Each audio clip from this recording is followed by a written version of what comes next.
한편 이런 반영구 필러 같은 경우는 뭐 모양이 변하지 않는다, 퍼지지 않는다 하지만 그거는 거짓말입니다.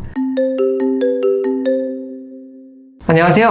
오늘 아베크 성형외과의 코성형 케이스 리뷰는 반영구 필러를 제거하고 엉덩이 진피를 넣어서 콧대 모양을 아름답게 재건했던 사례를 보겠습니다. 한 중년 여성분께서 아베크 성형외과에 찾아오셨는데요. 예전에 15년, 20년 전에 콧대에 아테콜 필러를 맞았다고 기억을 하고 계셨어요. 콧대가 워낙 낮다 보니까 초기에 많은 필러를 맞아서 좀 오뚝해졌는데 시간이 계속 몇 년이 지나면 지날수록 옆으로 퍼지고 또 위로 올라가다 보니까 지금 보시는 것처럼 정면에서 봤을 때 코는 작은데 콧대가 뭔가 염증 생긴 것처럼 두툼해져 있고요. 특히 옆에서 보면은 콧대 자체가 이렇게 아바타처럼 올라와서 여성스러움이 전혀 느끼지 않다 보니까 이런 부분을 조금 개선을 하고 싶다라고 하셨던 분 중에 하나였어요. 한편 이런 반영구 필러 같은 경우는 뭐 모양이 변하지 않는다, 퍼지지 않는다 하지만 그거는 거짓말입니다. 이런 반영구 필러도 결국에 시간이 지나면 점차 퍼지기도 하고 옆으로 이동을 하기 때문에 모양 변화가 생겼을 경우에는 결국 제거를 하는 수술을 해야 될 수가 있습니다.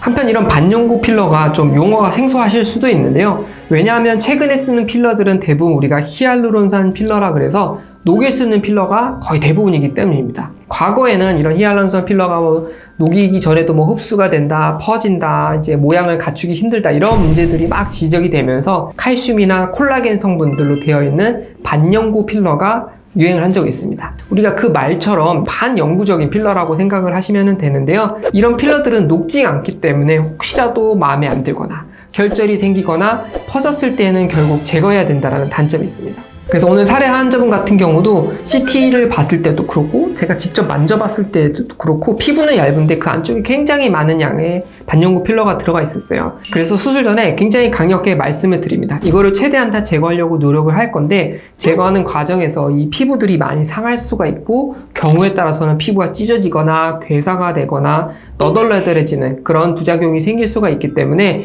제거를 하고 나서 이거를 그대로 냅둘 수가 없고 무조건 어쨌든 보강할 수 있는 제도들이 필요할 수 있다라고 말씀을 드립니다. 그래서 이런 필러를 제거하고 나면 다시 예전 모습으로 돌아간다고 생각하시는 경우가 많은데 절대 그렇지가 않습니다. 그 이유는 우리 피부 자체가 필러가 들어간 상태로 장기간 늘어나 있을 경우 피부도 얇아져 있고 비치기도 하고 또 제거가 되고 나면 이런 볼륨이 없을 경우에는 우리가 풍선을 바람을 불었다가 훅 빼는 것처럼 훅 꺼져버릴 수가 있어요. 그래서 실제 사진 보시면 수술 직후에 이렇게 많은 양의 필러를 빼고 나니까 울퉁불퉁하고 피부도 얼룩덜룩하고 얇아진 것을 보실 수가 있어요. 이거를 그대로 냅두면 콧대가 그냥 낮아지는 것 뿐만 아니라 코끝을 당기면서 구축 현상처럼 보일 수도 있고 또 하고 나서 그 이쪽에 너무 꺼진 부분들 때문에 굴곡이 더 드러나서 모양이 더 안 좋을 수가 있습니다. 그래서 반영구 필러를 지금 양해처럼 이렇게 많이 제거를 했을 때는 이만큼의 볼륨을 다시 보충할 수 있는 재료가 필요한데 아무래도 나이가 있으시거나 피부가 얇은 경우에는 실리콘 보형물보다는 엉덩이 진피 같은 자가 진피가 우선 추천이 됩니다. 우리가 엉덩이 진피도 또 생소하실 수가 있는데요. 엉덩이 뒤편에서 채취할 수 있는 자가 진피라고 보시면 되고 엉덩이에서 떼는 이유는 다른 부위보다 피부가 두껍기 때문에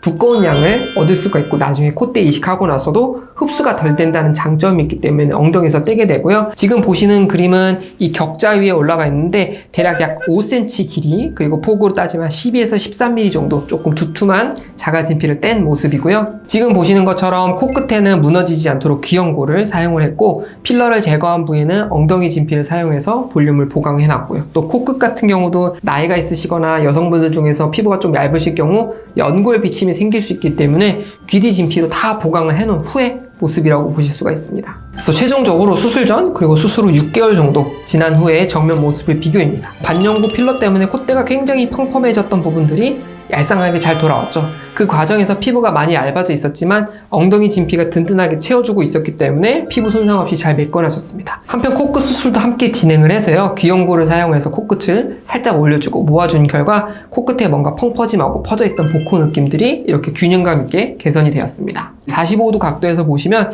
수술 전에는 이렇게 아바타처럼 뭔가 뭉툭하게 있던 느낌들이 조금 더 부드럽게 내려가는 것을 보실 수가 있죠. 이번 사례 같은 경우 콧대에 넣었던 필러 자체가 CT로 보거나 아니면 진찰을 했을 때 거의 실리콘 보형물로 따지면 7에서 8mm 정도 굉장히 두꺼운 용량이 많이 들어가 있었는데요. 그 이후에 이제 엉덩이 진피로 채웠지만 일부분 흡수되는 부분이 있다 하더라도 이렇게 잘 디자인을 해서 흡수가 잘 진행이 되고 또 안정화됐을 때에는 이쁜 모습으로 개선이 될 수 있는 것을 볼 수가 있습니다.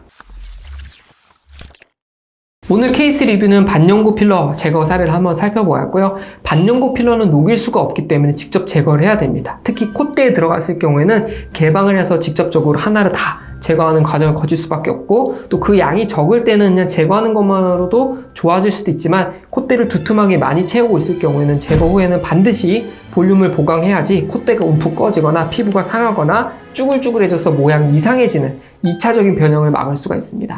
오늘 케이스 리뷰는 여기까지였습니다. 감사합니다.